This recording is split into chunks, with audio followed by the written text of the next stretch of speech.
On l'a vu la semaine dernière, toutes les parois d'enveloppe d'un volume sont exposées au bruit extérieur. Et la plus exposée est évidemment la façade en vue directe. L'isolement du local intérieur va dépendre de plusieurs types de transmissions. Les transmissions directes traversant les parties pleines et les parties vitrées des ouvertures, les transmissions latérales par les parois en contact avec la façade, comme les planchers, mais également les cloisonnements, et les transmissions secondaires ou parasites, telles que les entrées d'air hygiéniques, les coffres de volets roulants ou les défauts de mise en œuvre. Mais cet isolement va également dépendre de la surface de la paroi de façade et surtout de la profondeur du local. Plus le rapport volume sur surface sera élevé, meilleur sera l'isolement. Et il dépendra in fine de la capacité d'absorption interne de ce local. C'est de la prise en compte de tous ces facteurs que dépendra la valeur de l'isolement réel aux sources externes. Fenêtres fermées, bien évidemment. On verra plus loin ce qu'il en est de la possibilité d'assurer une ventilation naturelle de ces locaux tout en conservant un isolement minimal. Lorsqu'un rayonnement percute une paroi, il se transforme en énergie réfléchie, énergie absorbée, comme vu lors du premier MOOC, mais également en énergie transmise. Et c'est de la valeur de cette dernière que va dépendre la capacité d'isolement de la paroi. RW étant l'indice d'affaiblissement acoustique de la paroi, et d'ailleurs on notera que cet indice est exclusivement mesuré en laboratoire. Mais il faut savoir que cette valeur doit être pondérée selon que la source sera un bruit dit rose, tel que la voix, la télévision, les aboiements d'un chien ou de la musique, on la notera RW plus C, ou qu'elle sera d'origine de transport terrestre, et on la notera RW plus CTR. De manière générale, les parois sont plus efficaces à isoler les bruits roses que les bruits routiers, eux beaucoup plus chargés en fréquences graves. Les parois de façade sont de deux types. Soit elles sont lourdes, et s'applique alors la loi de masse, plus efficace à partir de 150 kg au mètre carré. Et là, on retrouve les parois en béton, aglo ou les parois de briques. Soit elles sont légères et composites et fonctionnent selon la loi masse ressort masse. Et cette loi nous indique que plus la distance entre les deux pots sera élevée, et plus les masses de chacune de ces pots sera également élevée, meilleur sera l'isolement de cette paroi. Ce sont là essentiellement les parois à structure bois, métal ou les parois composites. Ces solutions, à condition qu'elles soient bien mises en œuvre, sont bien souvent plus performantes sur un plan acoustique que les parois en loi de masse. Cet exemple en est la démonstration. À noter qu'une paroi lourde doublée thermiquement fonctionne selon ce même principe de masse ressort masse. Cet effet sera particulièrement efficace pour des parois légères de masse inférieure à 150 kg au mètre carré, comme les parois de briques ou carreaux de plâtre. En couverture, ce principe sera largement utilisé.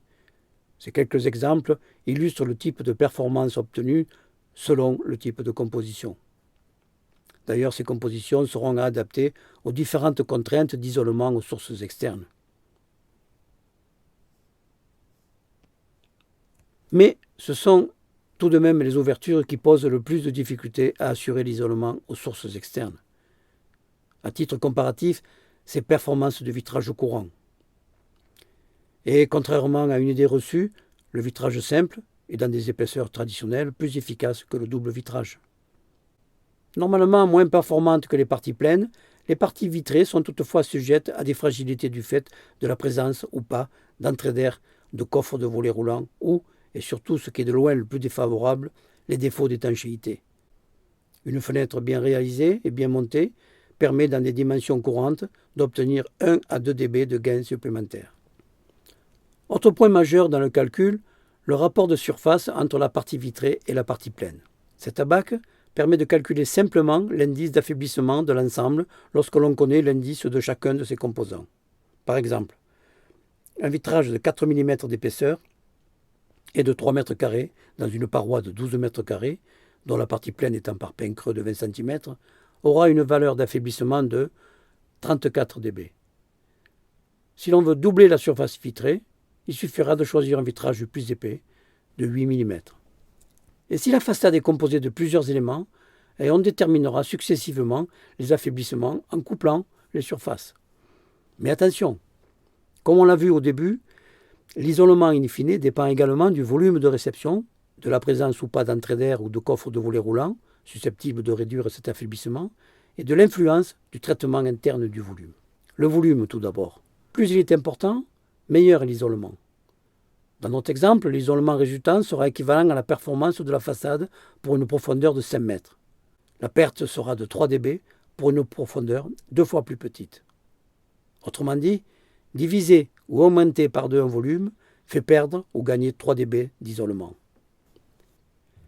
L'entrée d'air doit présenter, elle, une performance de 6 dB supérieure à l'exigence pour une seule entrée d'air et de 9 dB minimum pour 2 entrées d'air identiques.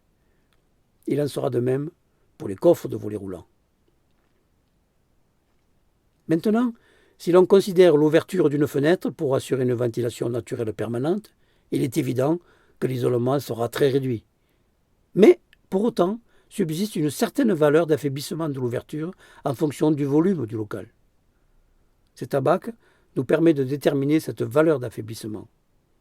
Ainsi, en reprenant l'exemple précédent, ouvrir une fenêtre de 1 mètre carré dans la façade pour un volume de 30 mètres cubes induit tout de même un isolement de l'ordre de 10 dB. À ouverture équivalente, plus le volume sera élevé, meilleur sera l'isolement. Nous verrons la semaine prochaine l'influence du traitement interne du volume ainsi que l'organisation du plan.